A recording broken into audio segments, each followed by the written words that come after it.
Good morning, dear students. Welcome back again to your online class of social science. In our previous video, we had done the topics, the governor, the powers of the governor, the chief minister and his council of minister. And also we have discussed about the functions of the council of ministers.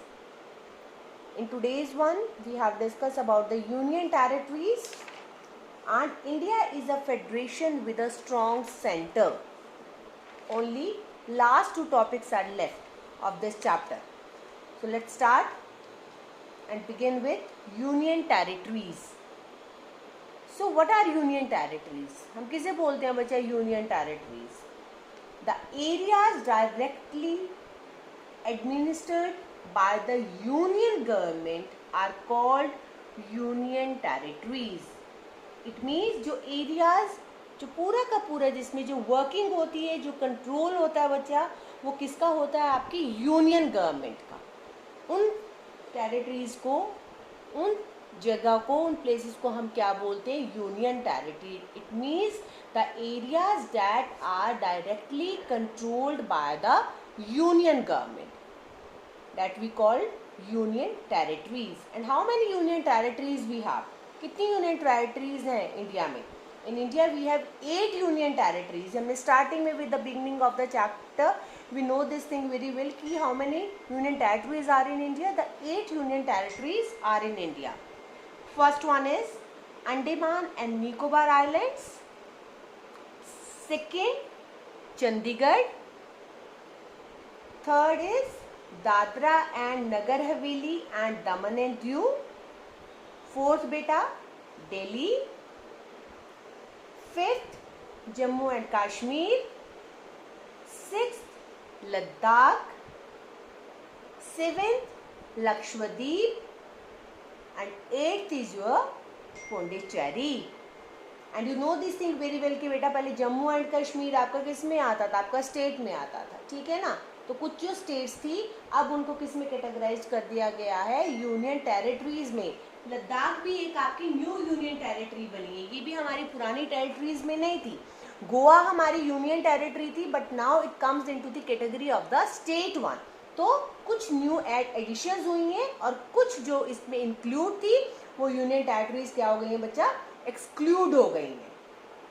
So such areas are small in size and population with the exception of Delhi, the capital of India. अभी जितनी भी union territories की बात कर रहे हैं बेटा, union territories हमेशा वो प्लेस होता है जिसमें जो साइज होता है बेटा, जो पॉपुलेशन का, वो बहुत ज़्यादा क्या होता है? कम होता है.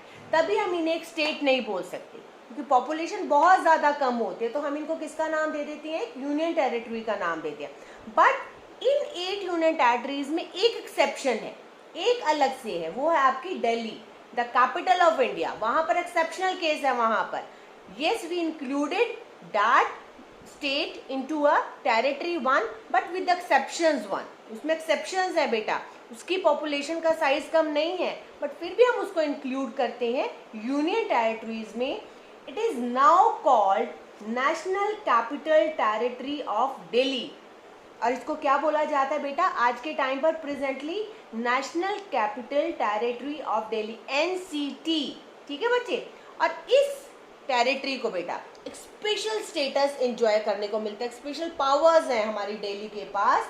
It enjoys a special status unlike other union territories where the administration is under a lieutenant governor or a chief commissioner only.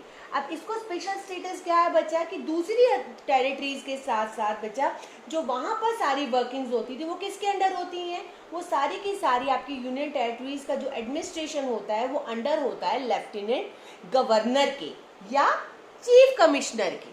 ध्यान रखना.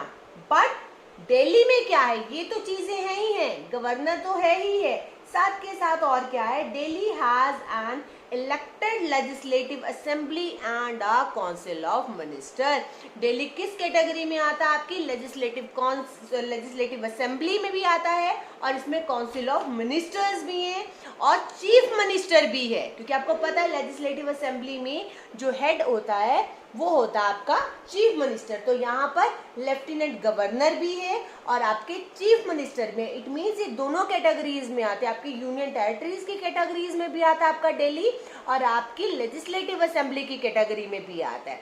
क्यों आता है? Because Delhi have lieutenant governor as well as Delhi have a chief minister.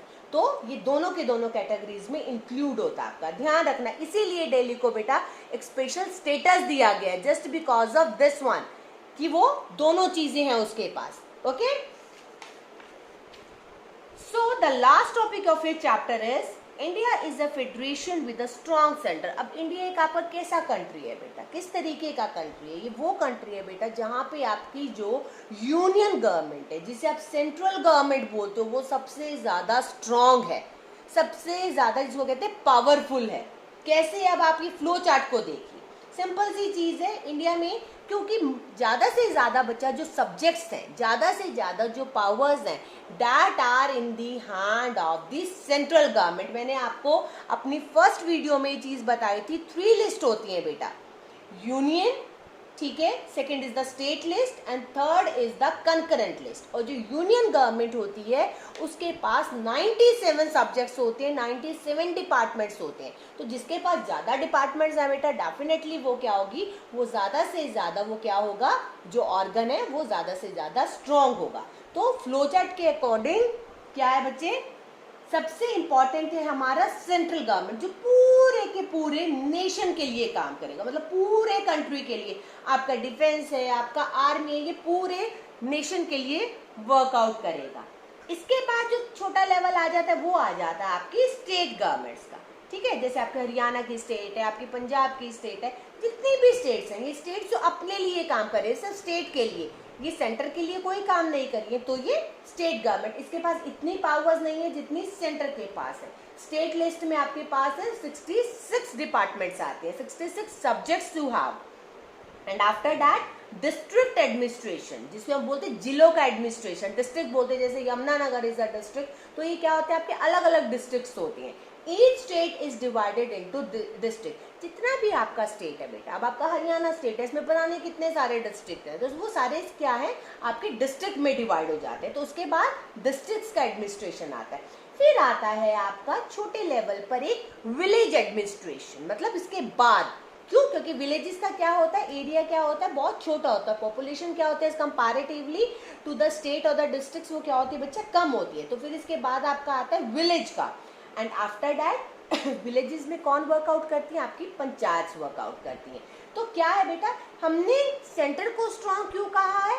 Centre को strong इसीलिए कहा है because centre have more resources as comparatively to the other organs of the government. जो भी अदर ऑर्गन्स है गवर्नमेंट के, जो अदर लिस्ट है गवर्नमेंट की, वो क्या है, कम है, और सेंटर के पास क्या है, ज्यादा से ज्यादा डिपार्टमेंट्स हैं और सब्जेक्ट्स हैं। दैट वी कॉल कि India has a strong central government, India has a strong centres, powerful centre as comparatively to the other constituent units. So in this video we just only have discussion of with the union territories and with a strong center. So this is all for today's video and thank you. Have a nice day.